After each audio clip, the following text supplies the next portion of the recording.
तो एक लोटा पानी एक कलश में जल भर कर रख लीजिए और रात भर उसको रखे रहने दो। नवरात्र चल रहा है, उस कलश को रात भर रखकर सुबह सुबह उस कलश में एक बेलपत्र डालकर उस जल को नीम के पेड़ के नीचे 11 आम के जो पत्ते जिस डाली में लगे होते हैं, वो डाली कोमल सी डाली 11 टुकड़े महाराज एक कच्चे सूत से लपेटकर 11 बार उसका भाग जब उसको लपेट लोगे इस तरह से इकट्ठा करके, आगे का जो भाग है 11 बार कच्चा सूत लपेटने के बाद जो भाग पीछे का आगे का कोई भी हो उसको शहद में डुबाकर शिव जी को समर्पित कर दो। किस जगह पर रखना है? अशोक सुंदरी वाली जगह। अशोक सुंदरी की जगह जानते हो आप लोग, पहले भी आपको बताया है, आज फिर आपको वर्णन कर दें। जैसे ये गोल जलाधारी है, ये शिवलिंग रखा है, ये दो जहां से पानी बह रहा है बाबा के चरणारविंद, राइट में श्री गणेश जी का स्थान, लेफ्ट में कार्तिकेय का स्थान, बीच में अशोक सुंदरी की जगह। शंकर भगवान की 6 लड़कियां हैं। भगवान शंकर के 13 बच्चे, 13 बच्चों में से 6 लड़कियां, उस 6 लड़कियों में से एक लड़की का स्थान, भगवान शंकर की एक बेटी का स्थान, अशोक सुंदरी का स्थान सामने है। पद्म पुराण में स्पष्ट किया यह स्थान अशोक सुंदरी का। शंकर भगवान की जलाधारी में पार्वती जी का हस्त कमल, ऊपर से जो एक एक बूंद पानी गिरता है, यह शंकर भगवान की 5 लड़कियों का स्थान है। जया, विषहरा, शामरीबारी, दौतली और देव। शंकर भगवान की 5 लड़कियां भगवान शंकर के मस्तक पे जल की धार गिरा रही हैं। बीच में जो अशोक सुंदरी का स्थान है महाराज, उस जगह पर शहद का मुख, जो शहद आपने भिंगोया है, उस शहद का मुख शंकर जी की ओर कर कर इसी चैत्र के महीने में, इन्हीं नवरात्रि में शंकर भगवान के उस अशोक सुंदरी की जगह पर शहद का भाग शिव जी की ओर रख दें। महाराज अगर घर में संपदा की कमी हो या कोई पैसा खा गया हो, रुपया नहीं दे रहा हो, पैसा अटक गया हो, तो उस शहद को शिव जी की ओर मुख कर कर उस आम के पल्लव की जो डंडी है उसको 11 डंडी को वहां रख दीजिए और उससे अपनी कामना कर कर आ जाइए। हो सके उस शहद में से थोड़ा सा शहद किसी रुमाल पर, किसी कपड़े में लगाकर उसको रख लीजिए। जिस व्यक्ति से पैसे लेना है, जिस व्यक्ति से पैसे मांग रहे हो, उससे एक बार जाकर मिल लीजिए, एक बार उसको खबर कर दीजिए। बाबा चाहेगा भोलेनाथ तो नवरात्रि में ही पैसा वापिस आ जाएगा, अगर शिव कृपा कर दे। ये बाबा की करुणा। आम का पल्लव कोई साधारण नहीं जिसको कलश के ऊपर रखा जाता है, शिव की कृपा। जिस आम के पेड़ पर स्वयं कामदेव चढ़कर भगवान शंकर के तीसरे नेत्र द्वारा जलकर भस्म हो जाते हैं, वो आम का पेड़ साधारण नहीं हो सकता,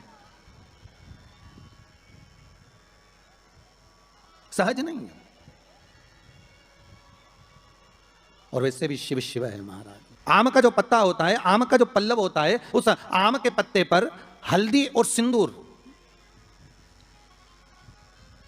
इन दोनों से स्वस्तिक का निर्माण किया जाए। देवी भागवत का संवाद है, बहुत ध्यान देना महाराज। जिन कन्याओं का विवाह ना हो, पंचमी के दिन, नवरात्रे की कोई सी भी पंचमी, मतलब जो पंचमी तिथि पड़ेगी, कोई भी नवरात्र हो, चाहे वो 4 नवरात्र में से, चाहे वो पौष का हो, अश्विन का हो, चैत्र का हो, आषाढ़ का हो, किसी भी नवरात्रि में आप कर सकते हैं। एक पान के पत्ते पर, एक ही पत्ते पर जो 2 स्वस्तिक बनेंगे, एक हल्दी का बनेगा, एक सिंदूर का बनेगा। बस अंतर इतना है, जो हल्दी का स्वस्तिक है उस पर कंकु के चावल अर्थात रौली के चावल, रौली कुंकू के चावल रखना है, और जो सिंदूर का है उस पर हल्दी के चावल रखना है। इतना रखकर जिस लड़का लड़की का विवाह नहीं होता उसकी हथेली पर रखकर उसका नाम और गोत्र बोलकर महाराज उसको ले जाकर नीम के पेड़ के नीचे उसको रख दिया जाता है। मात्र 3.5 या 4 महीने ऐसे रहते हैं जिसके अंदर उस लड़का लड़की का विवाह पक्का हो जाता है। जिसका विवाह नहीं होता केवल उसी के लिए, जिसका मंगल विवाह ना हो रहा, आम के पल्लव में शिव का वर प्रदान है, आम के पल्लव में शंकर का आशीर्वाद, आम के पल्लव में शिव का आशीर्वाद।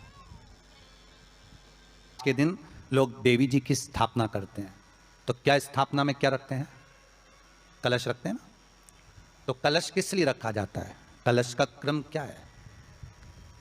अपन ने अभी तक कथाओं में बहुत सुना शिव महापुराण में कि दिए का महत्व क्या है, अपन ने सुना दही का महत्व क्या है, जल का महत्व क्या है। पूरी शिव महापुराण में अपने अलग अलग महत्व को जाना है, पर यह नवरात्रे में जो शिव महापुराण की कथा शुरू हो रही है, नवरात्रे में जो शिव महापुराण की कथा को हम श्रवण करने के लिए बैठे हैं, इसमें हमारा एक संशय और मिटना चाहिए कि भारत की भूमि पर जब मां आद्य शक्ति की स्थापना होती है, मां जगतजननी को जब विराजमान किया जाता है, या चैत्र नवरात्रे में, शरदीय नवरात्रे में, आषाढ़ी नवरात्रे में, आदिकादिक पौष नवरात्रि में हम शंकर की, हम जगत जननी जगदम्बा की जब स्थापना करते हैं, या हम नूतन घर का प्रवेश करते हैं, या गणेश जी की स्थापना करते हैं, या कोई दुकान को प्रवेश करते हैं, या कोई शुभ कार्य करने के लिए अग्रण्य होते हैं, तो हम कलश की स्थापना क्यों करते? आखिर कलश में ऐसा क्या है? कलश के अंदर आखिर ऐसा क्या विराजमान है कि 33 कोटि देवता उस कलश के अंदर आकर बैठ जाते हैं महाराज?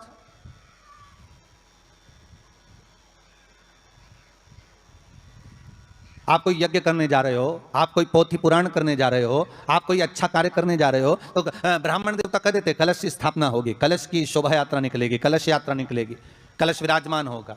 और आज हर की पौड़ी पर, प्रयागराज में या उज्जैनी में, नासिक में जो बड़े बड़े कुंभ के मेले होते, कुंभ का मतलब भी तो कलश से होता है। उसकी महत्वता क्यों है?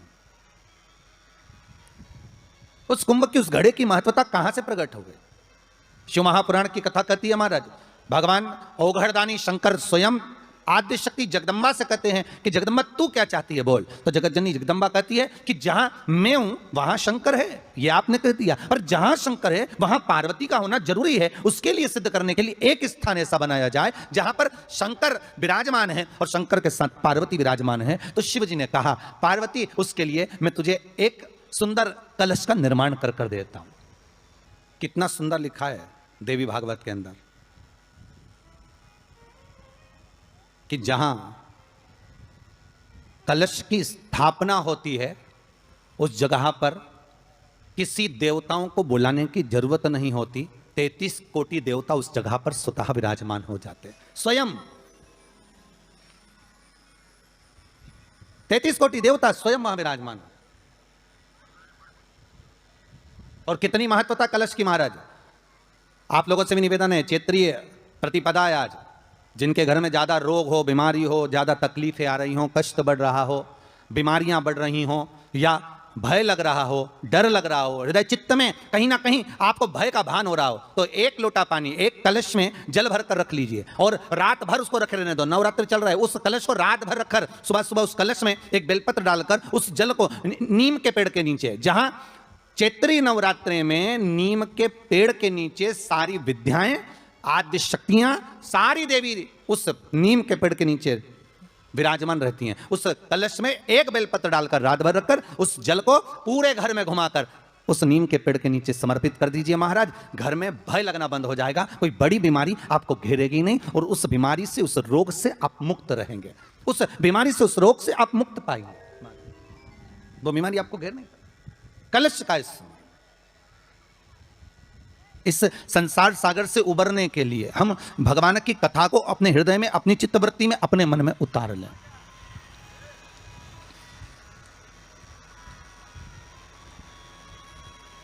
कलिकाल में बहुत सारे साधन हैं साहब भगवान को पाने के लिए। कोई कहता है कि तुम गंगा के घाट जाओ, कोई कहता है कि तीरथ जाओ, कोई कहता है कि मंदिर जाओ, कोई कहता है कि वहां जाओ, कोई कहता है कि आप बहुत समय तक कहीं सेवा क्रम में लग जाओ। कली काल में बहुत सारे साधन बता दिए कि आप साधना भी कर सकते हो, आप तप भी कर सकते हो, आप घंटों तक नेत्र बंद कर कर भगवान को रिझा भी सकते हो। साधन बहुत बना दिए। पर शिव महापुराण कहते हैं, रामचरितमानस में तुलसीदास जी ने लिखा कि कलयुग केवल नाम आधारा। तुलसीदास जी लिखते हैं कि कलयुग में केवल एक नाम की आधारशिला रख लीजिए। आप दूसरी आधारशिला में अगर डूब रहे हो, आप दूसरे भाव में डूब रहे हो कि भगवान मिलेगा, तो तुलसीदास जी कहते हैं केवल एक ही आधार बहुत भारी है कि कलयुग केवल नाम आधारा और सुमर सुमर नर उतरहि पारा। कलिकाल में एक नाम की आधारशिला हो और वो नाम परमात्मा का हो। जगत का नाम नहीं चाहिए हमें, संसार के नाम से हम नहीं तरने वाले हो। एक भगवान का नाम, एक राम नाम, एक कृष्ण नाम, एक शिव नाम, एक जगत जननी जगदम्बा का नाम, एक आद्य शक्ति का नाम अपने भीतर में हो।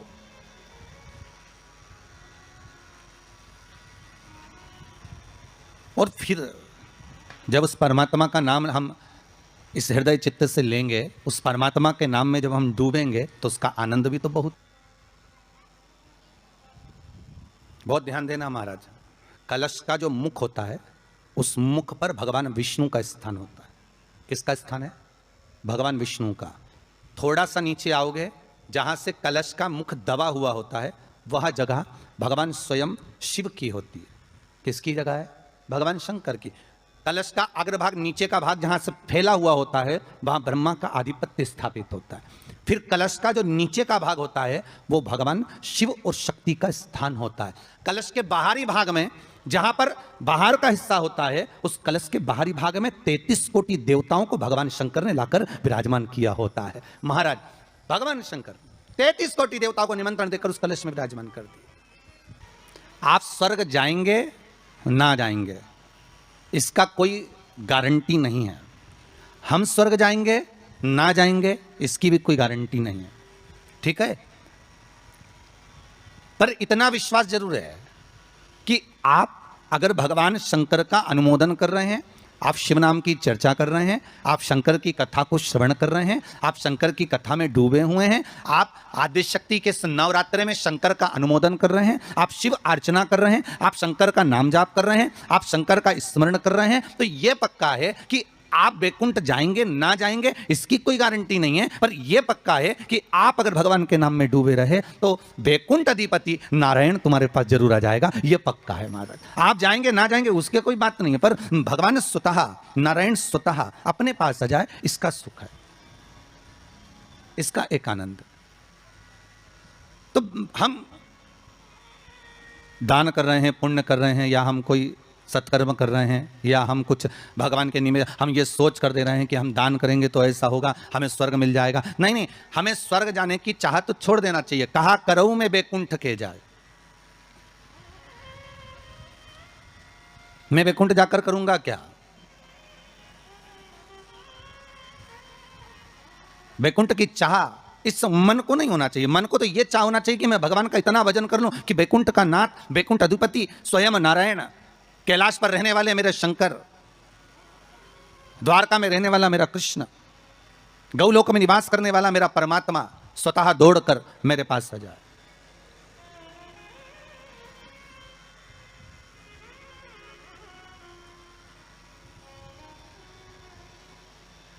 और उस परमात्मा को पाने के लिए महाराज केवल एक नाम का था। तो बैकुंठ आप जाएं या हम जाएं इसका कोई पक्का भरोसा या विश्वास नहीं, कोई ने लिख के भी नहीं दिया तुमको, और जो गए उनसे पूछ भी नहीं सकते कि तुम बैकुंठ में हो कि और कहीं हो। कि किसी ने फोन लगाया था गए हुए व्यक्ति को कि तुम कहाँ बैकुंठ में बैठे हो कि कहाँ हो, तो कोई बताने वाला भी नहीं है कि बैकुंठ गया कि नहीं गया, ये कुछ बोल भी नहीं सकते। पर एक बात और है महाराज, एक बात और अग्नि पुराण में कहा है कि किसी के प्राण छूटने के बाद अगर दुनिया के लोग जब उसको लेकर जा रहे हो, दुनिया के लोग उसको लेकर जाते समय दुनिया के लोग अगर बात कर रहे हो कि हाँ बहुत अच्छा था, सब भगवत भजन में डूबने वाला था, स्मरण करने वाला था, दान करने वाला था, पुण्य करने वाला था, सत्कर्म करने वाला था, भगवान की भक्ति में डूबने वाला था, अच्छा व्यक्ति था, तो अग्नि पुराण कहती है ये मान लो कि वो जीव ने बैकुंठ का भाग ग्रहण कर लिया, वो बैकुंठ चला गया। और अगर किसी के जाने के बाद लोग करें अरे अरे भैया अच्छा हुआ मर गया, बहुत प्राण खाता था, बहुत तकलीफ देता था, बहुत कष्ट देता था, बहुत परेशान करता था, बहुत दुख देता था, तो समझो कि हाँ भैया वो फिर नरक ही गया होगा, क्योंकि वो दुनिया को भी कष्ट देता है, उसकी चित्तवृत्ति में, उसके मन में ये आ जाता है कि मैं कहीं ना कहीं किसी ना किसी रूप में बैकुंठ जाना चाहता हूं। तो शिव महापुराण की कथा कर रही है, बैकुंठ का भाग तुम्हारे भाव में नहीं आना चाहिए कि हम बैकुंठ जाएंगे और हम बैकुंठ जाने का प्रयास करेंगे। नहीं नहीं, हमें बैकुंठ नहीं जाना, हमें बैकुंठ अधिपति नारायण को यहां बुलवाना है, हमें भगवान विष्णु को अपने हृदय में, अपनी चित्तवृत्ति में, अपने मन में आमंत्रित करना है। और जब भाव होगा महाराज, निर्मल जब भाव होगा तो भगवान को मिलने में फिर देरी नहीं हो सकती महाराज। भगवान का चरित्र कह रहा है कि आपका हृदय जितना निर्मल होगा, आप निर्मल भाव से जितना भगवान की भक्ति को धारण करोगे, निर्मल भाव से आप जितना भगवान का भजन करोगे, निर्मल भाव से आप जितना भगवान को रिझाने का प्रयास करोगे, भगवान उतनी जल्दी प्राप्त हो जाए।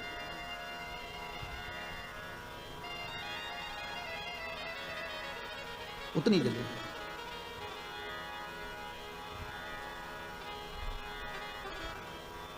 भाव कह रहा है महाराज कि ये जो भगवान ने जिभ्या हमको दी है, ये केवल इस कली काल से उबरने का एक साधन दिया। इस कली काल से उबरने का एक साधन, कली काल से निकलने का एक साध्य बनाया है।